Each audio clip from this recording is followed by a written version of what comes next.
Medical કોલેજની ફીમાં સરકારે કરેલા અસહ્ય ફી વધારાના વિરોધમાં આમ આદમી પાર્ટીએ ગુજરાતના તમામ જિલ્લાઓમાં પદયાત્રા કરી વિરોધ પ્રદર્શન કર્યો।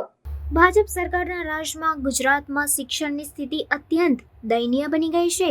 કમરતોડ મોંઘવારીના સમયમાં લોકોને મોંઘી ફીમાંથી રાહત જોઈતી હતી ત્યારે સરકારે FRC કમિટી બનાવી। ગુજરાતી જનતાને ઉમ્મીદ હતી કે FIC કમિટી બન્યા બાદ ફીના વધારા પર કંટ્રોલ લાવવામાં આવશે, પરંતુ એવું થયું નહીં। સરકારે હાલ મેડિકલ કોલેજની ફીમાં અસહ્ય વધારો કર્યો છે, જેના કારણે ગરીબ અને મધ્યમ વર્ગના વિદ્યાર્થીઓનું ડોક્ટર બનવાનું સપનું લગભગ ખતમ થઈ જાય તેવી પરિસ્થિતિ ઊભી થઈ ગઈ છે। આમ આદમી પાર્ટી આ ફી વધારાનો વિરોધ કરે છે। આ ફી વધારાના વિરોધમાં આમ આદમી પાર્ટીએ ગુજરાતના તમામ જિલ્લાઓમાં પદયાત્રા કરીને પોતાનો વિરોધ દર્શાવ્યો હતો।